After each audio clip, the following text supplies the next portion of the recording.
Beef fry body কাবাব।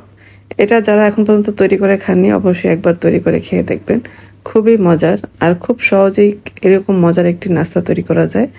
Hello everyone, আসসালামু আলাইকুম। সাবিয়াস রেসিপিতে আপনাদের স্বাগত। আজকে আমি বিফ ফ্রাই বডি কাবাব তৈরি করব। খুবই সহজ রেসিপিটি, চলুন দেখে নিই। এখানে আমি আজকে রেসিপির জন্য হাফ কেজির মতো নিয়েছি গরুর মাংস। এটা একটু ছোট করে কেটে তারপর খুব ভালোভাবে ধুয়ে নিয়েছি। এরপরে আমি এখানে পেঁয়াজ কুচি দিয়েছি 1/4 কাপ, আদা রসুন বাটা দিয়েছি 1 চা চামচ করে। এখানে আমি 1 চা চামচ করে দিয়েছি হলুদ, মরিচ, ধনিয়া, জিরার গুঁড়া। তারপরে দিয়েছি কালো গোলমরিচের গুঁড়া, গরম মশলার গুঁড়া, লবণ দিয়েছি স্বাদ মতো, দিয়ে খুব ভালোভাবে মাখিয়ে নিব।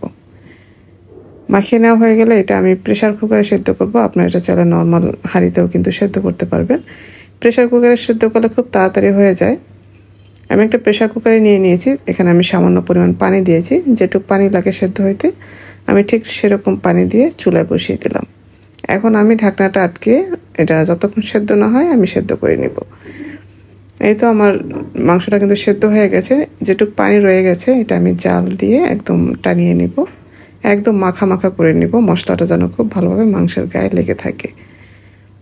এই তো আমাদের মাংসটা হয়ে গেছে। আমি এখন এটা নামিয়ে কিছুটা ঠান্ডা করে নিব। এরপর এখানে আমি লেবু দিলাম, এক টেবিল চামচের মতো লেবুর রস দিয়েছি। তারপর কাবাবের মশলা দিয়েছি 1 চা চামচ। আর এখানে আস্ত ধনিয়াটা একটু হালকা ভেঙে দিয়েছি, একদম পুরোপুরি গুঁড়া করিনি। এরপরে 1 চা চামচ দিয়েছি চিলি ফ্লেক্স। কর্নফ্লাওয়ার দিয়েছি এখানে 3 টেবিল চামচের মতো। এখন খুব ভালোভাবে মাখিয়ে নিব। এখানে কর্নফ্লাওয়ার পরিবর্তে আপনারা চালের আটাটাও দিতে পারেন বা বেসনটাও কিন্তু দেওয়া যাবে। এই তো আমি এখন চুলায় চলে যাব। চুলায় একটি ফ্রাই প্যান আমি তেল গরম করে নিয়েছি। এখন আমি এখান থেকে মাংসগুলি একে একে করে দিয়ে দিব। মাংসের গায়ে কিন্তু খুব ভালো একটা কোটিং পড়েছে, এই জন্য উপরটা কিন্তু খুবই ক্রিস্পি হবে। আমরা এটা মিডিয়াম আঁচে ভেজে নিব। মাংসটা দিয়ে আমরা কিছুক্ষণ অপেক্ষা করব, তারপরে এটা উল্টে দিব। উল্টে পাল্টে সুন্দর একটি কালার আসা পর্যন্ত ভেজে নিব। বিকেলের চায়ের সাথে স্ন্যাক্স হিসাবেও কিন্তু খুবই ভালো লাগবে, আর বিশেষ করে বাচ্চারা তো খুবই পছন্দ করবে। এভাবে কিন্তু আমরা গরুর মাংস বা মুরগি, খাসির যে কোনো মাংস দিয়ে এটা তৈরি করতে পারি। এই তো আমার কাবাবগুলি ভাজা হয়ে গেছে, আমি তুলে নেব। দেখলেন তো কত সুন্দর এসেছে কালারটা।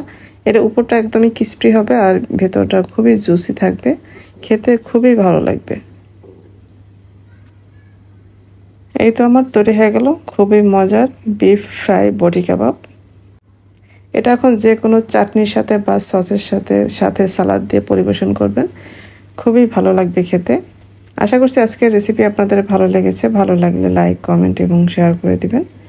যারা আমার রেসিপিগুলি ফেসবুক থেকে দেখেন পেজটি ফলো করার অনুরোধ রইল, আর যারা ইউটিউব থেকে দেখেন চ্যানেলটি সাবস্ক্রাইব করার অনুরোধ রইল। সবাই ভালো থাকবেন। পরবর্তী রেসিপি দেখার আমন্ত্রণ রইল। আজকে এ পর্যন্তই। আল্লাহ হাফেজ।